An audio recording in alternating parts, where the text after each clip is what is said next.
So you've seen what has gone on in the banking industry over the past several weeks. We've had 4 banks that have closed. Now, what does that all mean? Here to decipher all of that information is my senior lender, mortgage professional, Ed Diaz. Ed, take it away and give the kind folks what they need to know.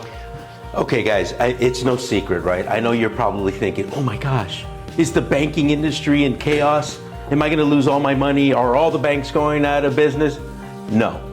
Look, everything is very Darwinian right now, especially right now because of the economy. Guess what's happening? Companies and banks who are inefficient are gonna have to die.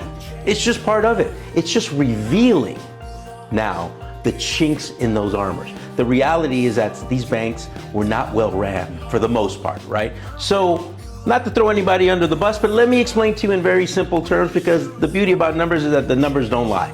So when it comes to banks, you have 3 areas that the banks really focus on, right? One, of course, is deposits. And I say that in order of importance because banks, their number one thing is to rely on depositor money. They want you to deposit your money into their account. Why is that? Because they use 90% of your deposits because there's a 10% reserve requirement by the government. So only 10 cents on the dollar you have deposited is actually in your account right now. The other 90% is being invested, right? And being lent out for income, meaning they're doing loans. In the case of a bank like First Republic Bank, they really had a niche. And their niche was you had to fit in a box about this size, very tiny.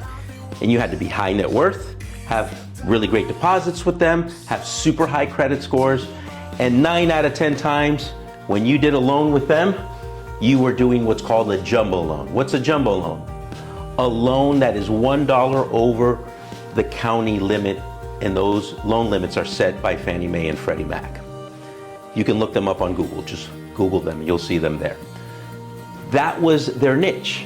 But think about this, if you fit in this little tiny box, you're essentially a VIP, right? You can get whatever you want when you're a VIP, right? Everybody caters to you.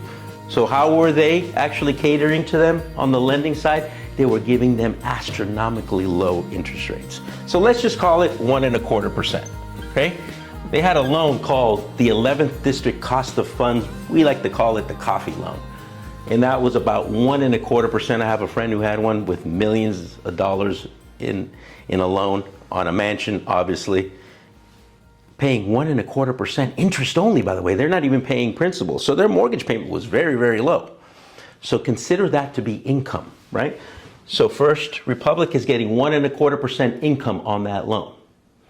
Now, that's great when rates are low, but now that the Fed is choking the economy by raising rates so high to kill inflation, now all of a sudden, your average rate is what? On a 30-year fixed regular loan is you're getting 6.5% to 7%, depending, right? Well, now also the yields on savings account and CDs have gone up as well.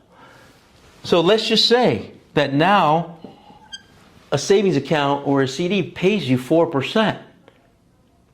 Well, the problem is you're only making 1.25%, right? Here on your income.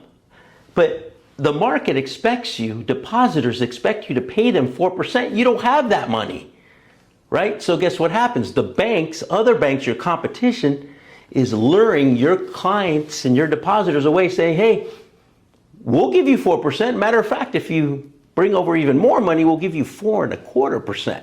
So now you see an exodus of deposits leaving, right, the bank, which is what happened. They did a run on First Republic Bank deposits, and now you have billions of dollars leaving very quickly, right? Plus, they made some poor decisions on their investments, investing your money in assets that they probably shouldn't have been investing, and now you really have a problem. You're insolvent.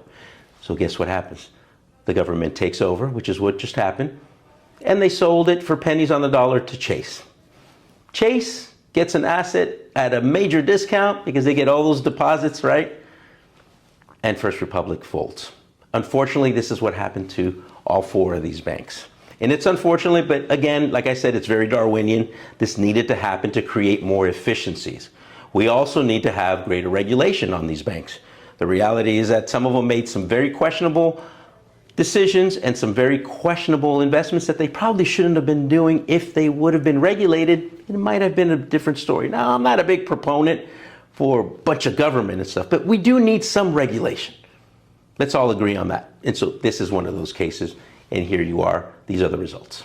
Well, there you go, folks. You got it from the horse's mouth. If you have any questions about this video, Hey there folks, so sorry to interrupt the video, but I had to chat with you about this great product that I have called Real Scout. Now I use this for all of my clients on the buy side, whether they're in the transactional phase or in the research phase, because some folks are looking to buy right now and some folks are looking to maybe buy between 3 and 9 months, depending on their timeline. And either one is okay, because I'd love to get you the data as soon as I can for the folks that are looking to buy right now, or to get an idea of how the market is for the people that are looking more in the research, looking to buy at a later time. The great thing about these things compared to sites like Zillow and Redfin is that their data can be off by plus or minus 10%. Now with Real Scout, I can get you much more accurate data, much more faster. I'm talking seamless. The user interface is great because the properties that I send, you can immediately reach out to me through the app and I can book a time to show you and find you that dream home much faster. Some other great features is the personalization. For example, I had a client who was looking for single family properties with foundations that had a crawl space. So I was able to filter those out. And so if that sounds interesting to you, feel free to reach out to me. I'd love to chat, show you more how the product works and get you started free of charge, of course. Thanks so much. Now let's get back to the video.